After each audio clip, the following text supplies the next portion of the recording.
Emotional intelligence theory जो कि दी थी डैनियल गोलमैन ने, इनका मेन कॉन्सेप्ट है इसमें किस तरीके से एक व्यक्ति समझता है इमोशंस को अपने भी और दूसरे के, किस तरीके से वो अपने इमोशन को कंट्रोल करता है, मैनेज करता है success in life, work and relationship में, अपनी लाइफ में, अपने काम में। ठीक है, जैसे हर व्यक्ति करता है अपने, कहीं जगह हम कहीं काम करते हैं तो हमें अपने इमोशंस को कंट्रोल रखना पड़ता है, अपने गुस्से को कंट्रोल करना रखता है। तो वो सब है कि किस तरीके से वो अपन मैनेज करता है, how a person understand and manage emotions both their own and others to success in life, work and relationship. तो इन्होंने 5 कंपोनेंट बताए थे इमोशनल इंटेलिजेंस के, कि हमारे 5 तत्व हैं जो हम कंट्रोल करते हैं, खुद को सीखते हैं कि क्या है इमोशंस। इन दो इन्होंने 5 बताए थे कंपोनेंट इसके। पहला इन्होंने बताया था सेल्फ अवेयरनेस, कि खुद को जानना कि खुद में क्या वीकनेस है, क्या हमारी स्ट्रेंथ है, किससे हम ट्रिगर होते हैं, क्यों हमें गुस्सा आता है। जब हम खुद को जानना, सबसे पहले होता है इसमें कि इमोशनल इंटेलिजेंस में अपने आप को जानना। Self awareness, knowing your own emotions, strength and weakness.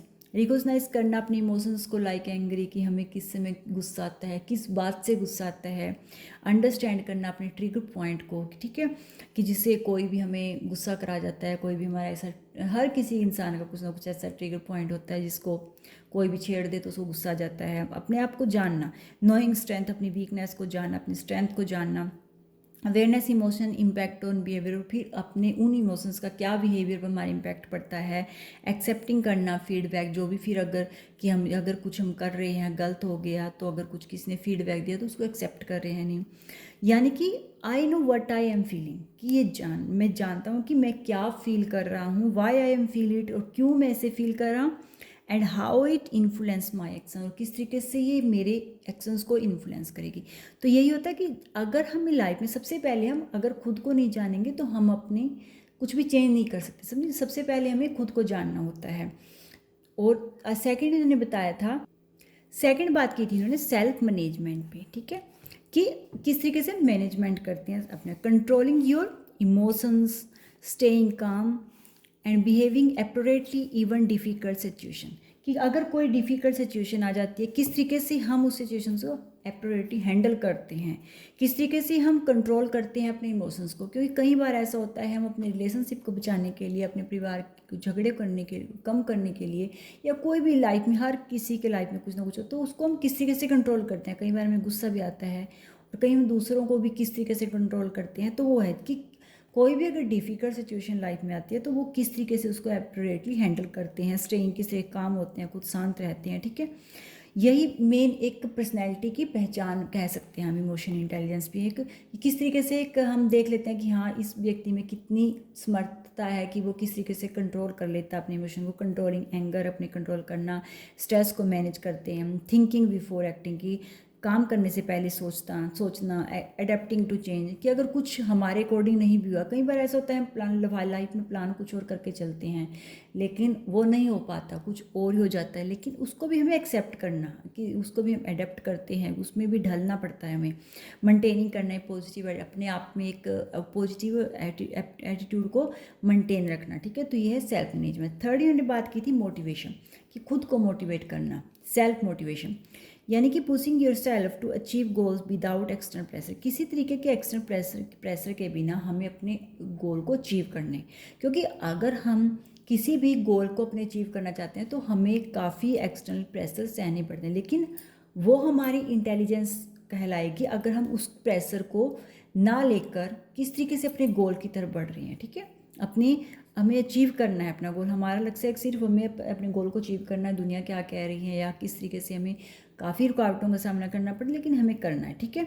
लेकिन इस मैंने कि अगर मान लो स्टडी का ले लो, कई बच्चे पेपर होते हैं, एग्ज़ाम है, क्योंकि देखो एक प्रेशर होता है, लेकिन किस तरीके से एक बच्चा है, काफ़ी कई बच्चे होते हैं जो प्रेशर नहीं लेते, किस तरीके से वो अपनी प्रिपरेशन, क्योंकि उन्हें होता है कि गोल अचीव करना है, सिर्फ उनका एक मेन है, ठीक है। स्टडिंग करना विदाउट प्रेशर से, और सेटिंग पर्सनल गोल्स, मान ली अपने पर्सनल गोल्स को पहले सेट कर लेते हैं कि 95% मुझे अचीव करने हैं, तो उसके अकॉर्डिंग वो प्रिपरेशन करेगा।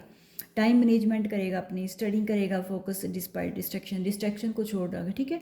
तो अगर उसके 95% उसने गोल बना लिया कि मुझे अचीव करना है, तो वो डिस्ट्रैक्शन, चाहे वो फ़ोन देखता था, चाहे वो गेम खेलता था, कुछ भी, तो वो उसको डिस्ट्रैक्शन को दूर रखेगा, ठीक है, उसको दूर करेगा, अपना टाइम मैनेजमेंट बनाएगा। तो ये है सेल्फ मोटिवेट, कि खुद को मोटिवेट करना पड़ेगा, तभी हम आगे बढ़ पाएंगे, अपने गोल्स को अचीव कर पाते हैं। फोर्थ इन्होंने बात की थी एम्पैथी, कि understanding and sharing other feeling to respond appropriately. किस तरीके से हम दूसरे की जो फीलिंग है समझना और दूसरों के साथ शेयर करना, और उनका रिस्पॉन्ड, अगर कोई हमें कुछ बात बता रहा है तो उसका रिस्पॉन्ड किसी अप्रोप्रिएटली सही वो करना, ठीक है।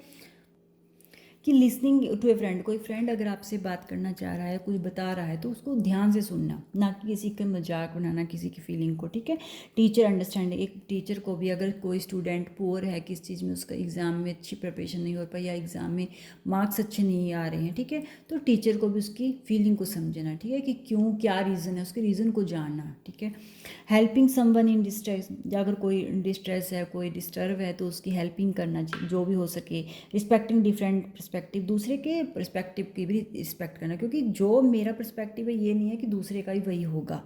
तो अगर हम 3-4 लोग आपस में बातें कर रहे हैं, तो हमें दूसरे के पर्सपेक्टिव की भी रिस्पेक्ट करनी पड़ेगी, उसकी भी सुननी पड़ेगी। कल्चर सेंसिटिविटी, हर कल्चर की रिस्पेक्ट को लेकर, ये नहीं है कि हम अपने कल्चर को ही बेस्ट बताते रहें। हम अगर कहीं भी फैमिली में रह रही, फैमिली या हम समाज में रह रहे हैं, तो आसपास ये नहीं है कि हम एक ही कल्चर के हैं, काफ़ी कल्चर के लोग रहते हैं, स्कूल में पढ़ रहे हैं, कॉलेज में पढ़ रहे हैं, अलग अलग कल्चर के हैं, लेकिन सबकी रिस्पेक्ट भी करना, ठीक है। यही हमारी इंटेलिजेंस एक मानी जाती है, इमोशनल इंटेलिजेंस बेस्ट, कि अगर हम दूसरे की रिस्पेक्ट करके चल रहे हैं, ठीक है। सोशल स्किल्स, फिफ्थ इन्होंने बताया था सोशल स्किल्स, कि मैनेज करना relationship, communication and team work. अगर हम जहाँ भी हम रह रहे हैं, किस तरीके से हम वहाँ एक रिलेशनशिप, कम्युनिकेशन करते हैं, किस तरीके टीम वर्क करते हैं, वो होती है हमारी social skills. Ability to interact effectively with others, की किस, वो हमारी वो योग्यता जिससे हम दूसरों को इफेक्टिवली इंटरेक्ट कर रहे हैं, यानी कि इफेक्टिव हमारी कम्युनिकेशन होनी चाहिए, एक्टिव लिसनिंग होनी चाहिए, कि दूसरों की बातों को भी ध्यान से सुनना। कॉन्फ्लिक्ट रेजोल्यूशन, अगर किसी भी वजह से किसी के बीच में झगड़ा हो, तो कोशिश करना किस तरीके से हम उसको शांत कराएं और झगड़े को बंद कराएं, कि किसी भी तरीके का कोई आपस में बातचीत में या कुछ भी। और टीम वर्क एंड कोलोब्रेशन, ठीक है, और टीम वर्क और कोलोब्रेशन से काम करना किस तरीके से, ठीक है। तो ये होती है हमारी सोशल स्किल्स। तो ये इन्होंने 5 स्किल्स के बारे में 5 इन्होंने बताए थे component.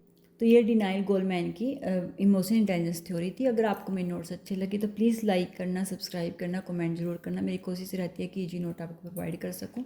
Thank you for watching my video.